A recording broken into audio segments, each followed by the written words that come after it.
ওম নমো ভগবতে শ্রীরামকৃষ্ণায়। আজ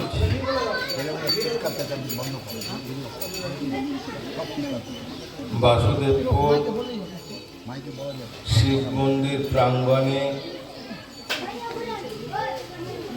বাসুদেবপুরের কিছু ভক্ত সেখানে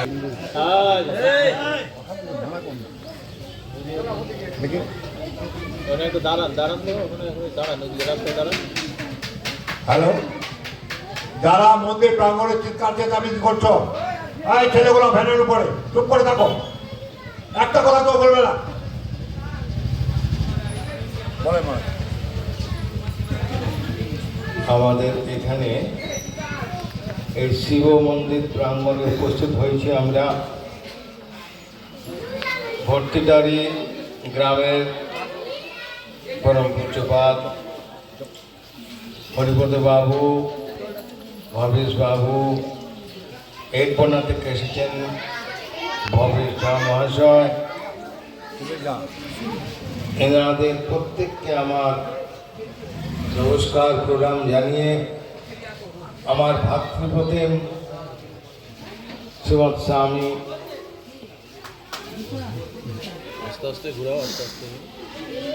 শ্রীমৎ স্বামী স্বয়ং প্রকাশানন্দজিকে আমার নমস্কার ভালোবাসা জানিয়ে এই গ্রামের সমস্ত দাদাদের শিবতুল্য যারা এখানে আছেন তাদেরকে নমস্কার, শুভেচ্ছা, ভালোবাসা।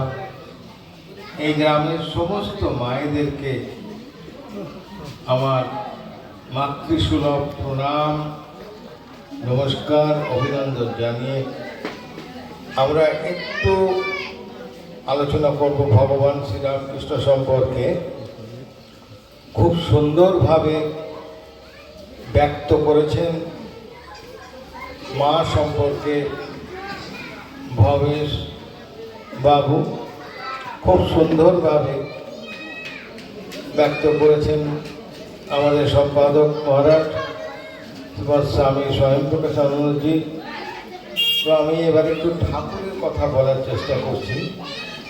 কোন ঠাকুর, এটি একটি প্রশ্ন আমাদের অনেকের মধ্যে উঠে ওঠে। কোন ঠাকুরের কথা আমরা বলব? হেস্টিংস সাহেব নরেন্দ্রনাথ, তার বয়স তখন 18 কি 19, কলেজে পড়া ছেলে।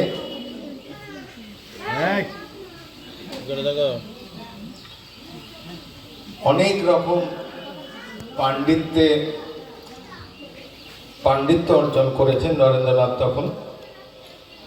তখন তার মনে হয়েছে ইতিহাস পড়ে, দর্শন পড়ে,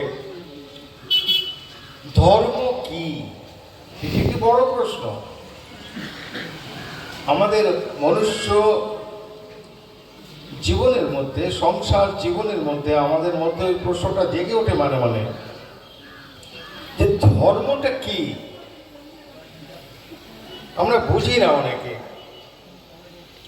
কিন্তু খুব সহজ উত্তর, কোনো কিছু করাটাই ধর্ম। আপনি বসে আছেন, এটা আপনার ধর্ম। কেউ কোদাল নিয়ে চাষ করছেন, সেটা তার ধর্ম। কেউ একটি রিক্সা নিয়ে রাস্তায় ঘুরছেন, যারা পথচারী আছে তাদেরকে নিয়ে এগিয়ে চলেছেন রিক্সার মধ্যে, এটি তার ধর্ম।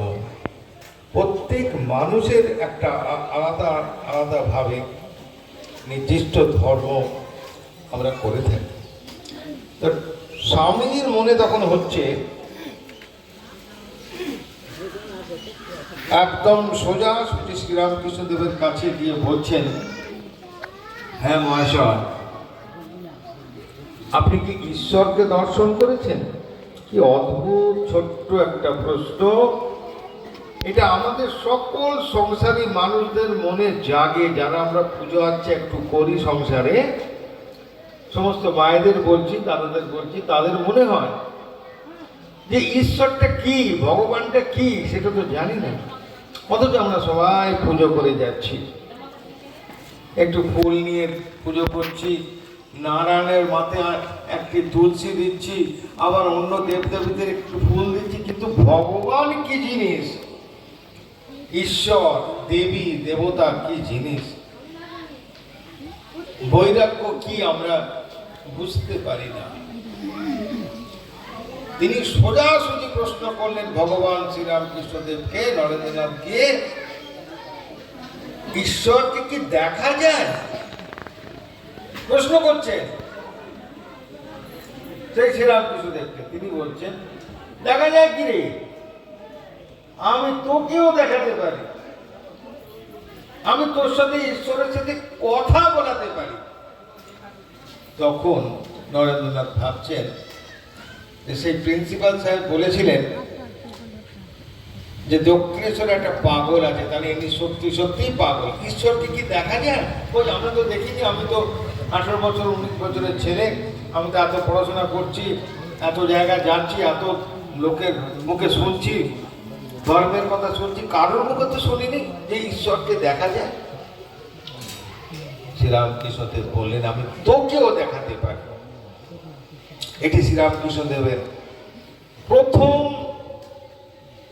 বলতে গেলে আলিঙ্গন, দর্শন, স্পর্শন সবকিছু নরেন্দ্রনাথের সাথে ভগবান শ্রীরামকৃষ্ণ।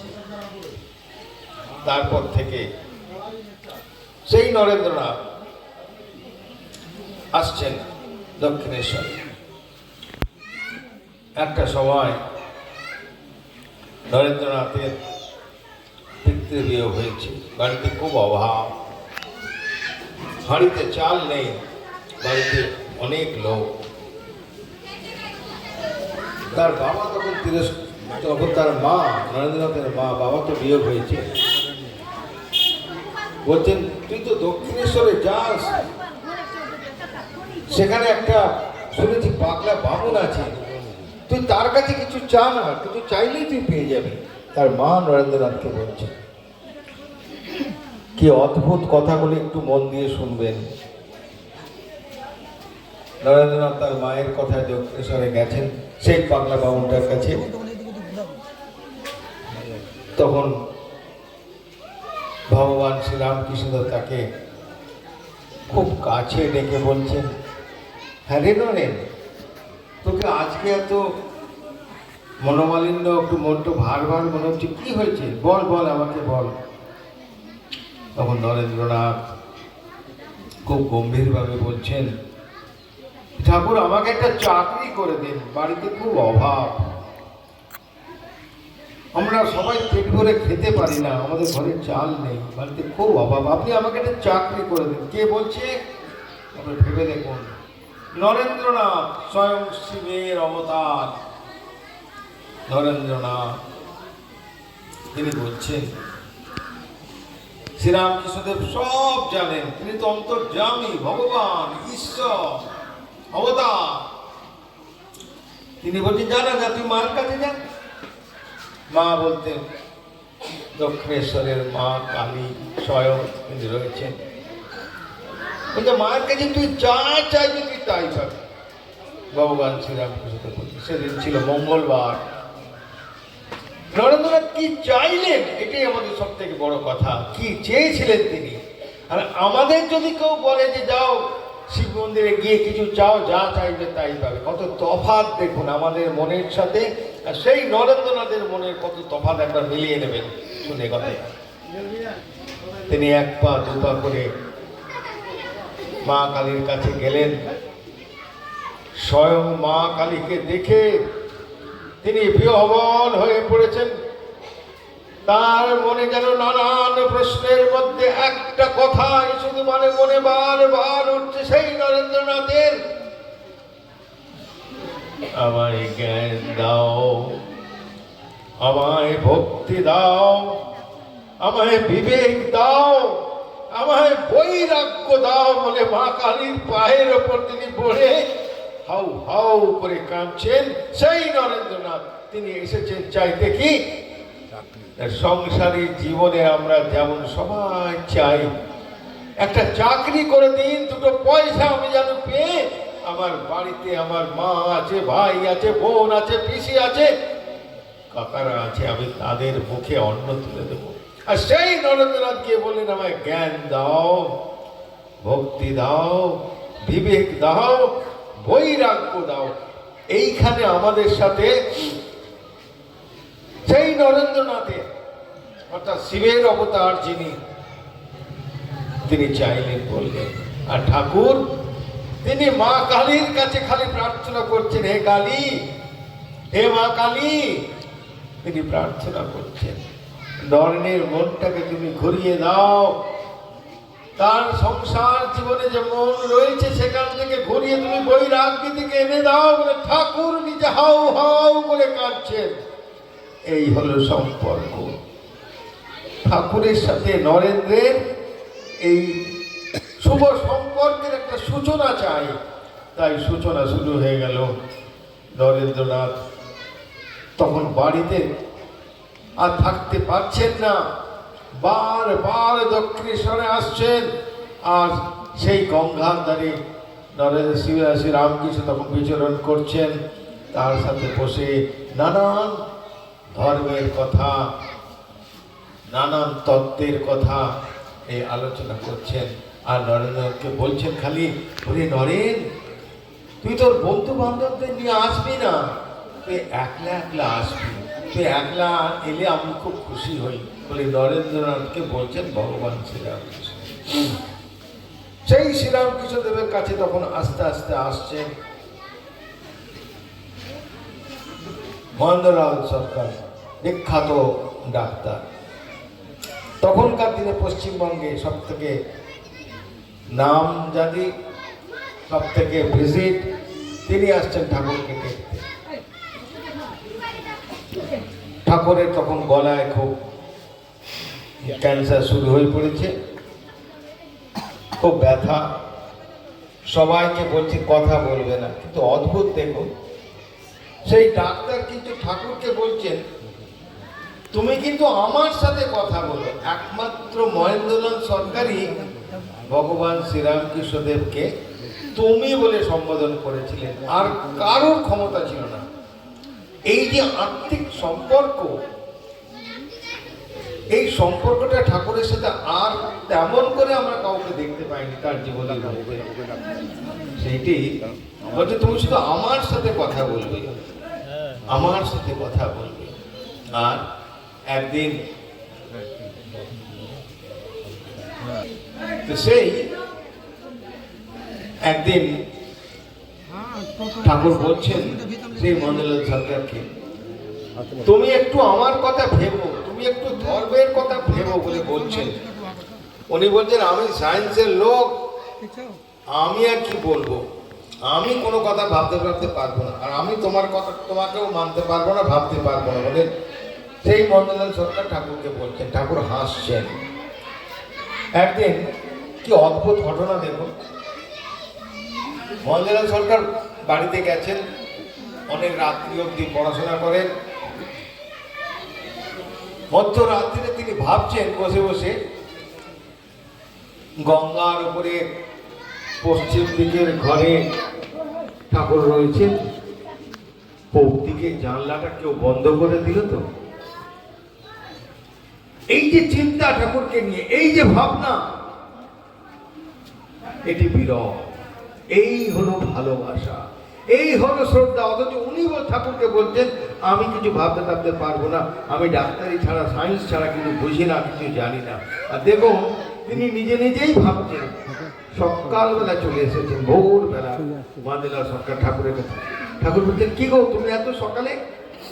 তখন তাকে প্রণাম করে বলছেন ঠাকুর আপনাকে না ভেবে আমি থাকতে পারছি না, আমি শুধু ভাবছি আপনার ঘরের পূর্ব দিকের গঙ্গার দিকের জানলাটা কেউ বন্ধ করলো তো। তখন ঠাকুর হাসছেন, আমি তোমাকে বলেছিলাম না, তোমার সায়েন্সে হয়তো এই কথা লেখা নেই, কিন্তু তোমাকে ভাবতে এই হিপনোটাইজ যেটি ঠাকুর শ্রী রামকৃষ্ণদেব ওনাকে করেছেন। ঠাকুরের কাছে আসছেন, বিদ্যাসাগর মহাশয় যখন এসেছেন, নানান কথার মধ্যে একটু নিজেদের মধ্যে একটু মজা হচ্ছে। দুজনেই তো মহান, বিদ্যাসাগর আর এতে ভগবান শ্রীরামকৃষ্ণদেব। ভগবান শ্রীরামকৃষ্ণদেব গেছেন কোনো এক রবিবারে, 5 ঘন্টা ধরে শ্রীরামকৃষ্ণদেবের সাথে ঈশ্বরচন্দ্র বিদ্যাসাগরের নানান তত্ত্ব কথা হচ্ছে, অনেক অনেক নানান তত্ত্ব কথা, ধর্মের কথা। তখন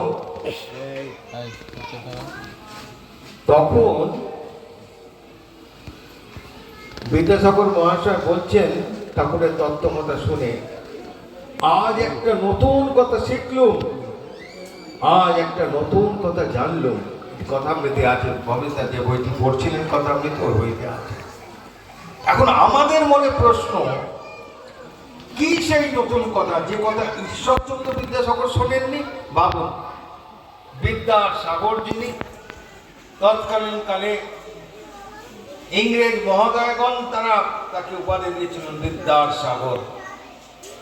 আমরা যে আজ বর্ণ পরিচয় পড়ে বড় হয়েছি, লক্ষ লক্ষ মানুষ, লক্ষ কেন বলবো, কোটি কোটি মানুষ সমস্ত ভাষায় বর্ণ পরিচয় পড়েছেন, পড়বেন, আগামী দিনেও পড়বেন সবাই।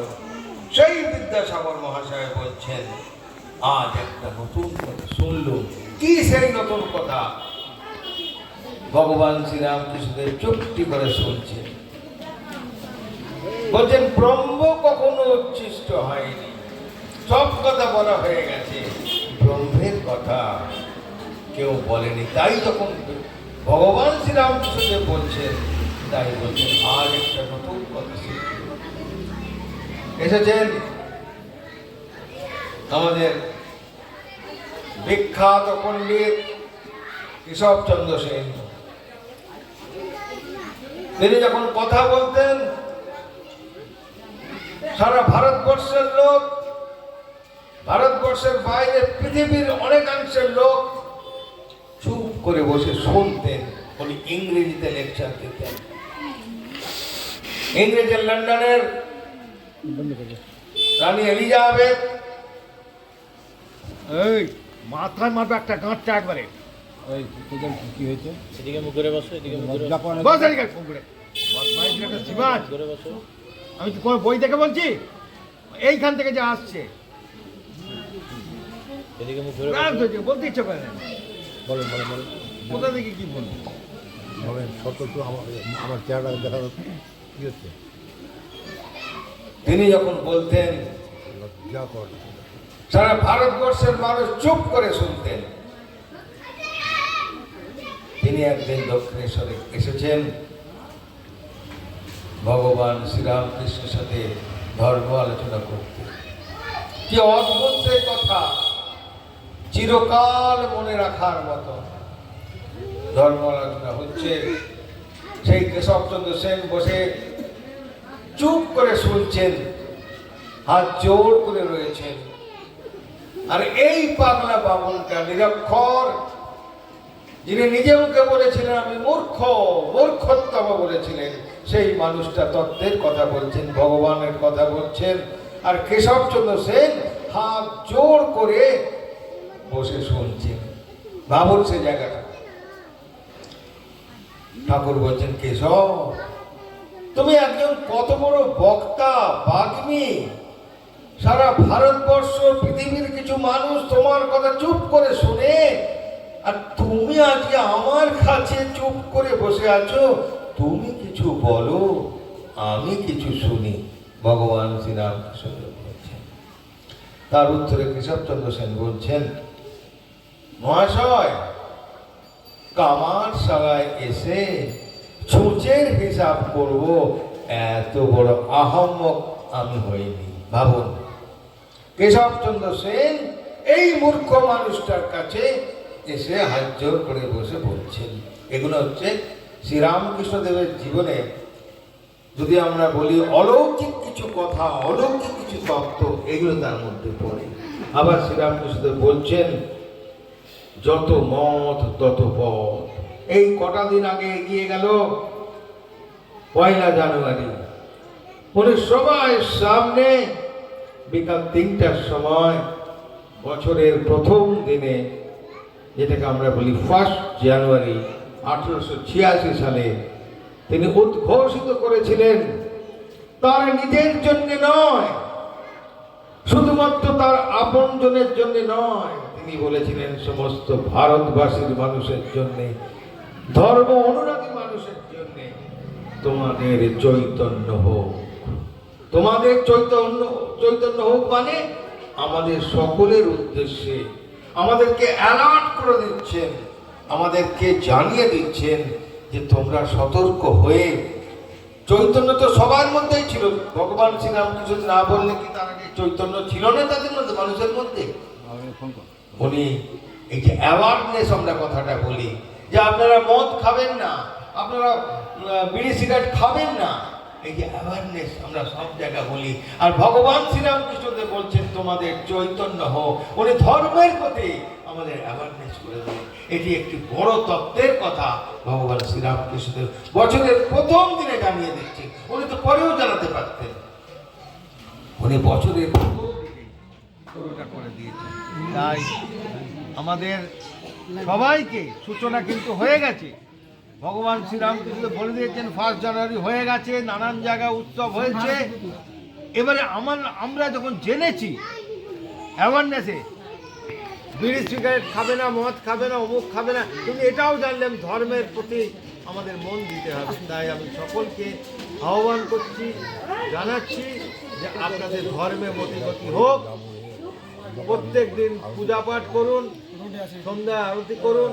খুব সুন্দর করে হরিপদবাবু ভবেশদা বলছেন যে আমাদের ভর্তিদারি মিশনে দীক্ষা হবে। দীক্ষা কেন নেব, দীক্ষা কি, এইটা জানার জন্য মাঝে মাঝে সন্ধ্যেবেলা ওখানে আসুন। আরতির পরে আমাদের ভবেশদা থাকে, হরিপদবাবু থাকেন, ওনারা বলে দেবেন। আমরা থাকি, মহারাজ থাকেন, বলে দেবেন যে কেন আপনি দীক্ষা নেবেন। কেন দীক্ষা নেব এইটা যখন মনে উঠবে, তখন আপনি দীক্ষার জন্য একজন প্রশ্ন তুলতে হবে নিজের মনের মধ্যে যে আমি কেন নেব। তখন শুনতে হবে, শুনে আপনাদের এগিয়ে আসতে হবে। এবং এটি বললেন 6 তারিখ, 7 তারিখ, 8 তারিখ মার্চ মাসে হবে, তার আগে কয়েকদিন ক্লাস হবে, ওখানে আপনারা শুনবেন, থাকবেন, ভালো লাগবে। আর দীক্ষা নিলে শরীর মন শুদ্ধ হয়। তখন নানান প্রশ্ন আপনি সঙ্গে সঙ্গে বলেন, তাহলে কি আমি অশুদ্ধ? হ্যাঁ অশুদ্ধ। শাস্ত্র যখন বলছে আপনি অশুদ্ধ, আপনি অশুদ্ধ, আমার বলার কোনো দরকার নেই। সেই জন্যে জোর দিয়ে বললাম যে দীক্ষা নিলে দেহ মন শুদ্ধ হয়। আপনি এই শিব মন্দিরে আপনি রান্না করবেন, আপনি শুদ্ধ নন, অশুদ্ধ, সোজা কথা। আপনি ভালো বলুন আর নাই বলুন, দীক্ষা নিলে আপনি ভগবানের পূজা করতে পারবেন, ভগবানের সেবা করতে পারবেন। যাই হোক, সমস্ত মায়েদের, সমস্ত দাদাদের আমরা নমস্কার প্রণাম জানিয়ে আশ্রমের তরফ থেকে, আমার তরফ থেকে দাদা আর যে বলবেন আপনারা শুনুন। আমরা একটু যাবো মন্দিরে, আরতি করতে হবে। সবাইকে নমস্কার প্রণাম জানিয়ে, মহারাজকে আমার শুভেচ্ছা জানিয়ে, ভগবানকে প্রণাম সবাইকে। এবার ধন্যবাদ সবাইকে।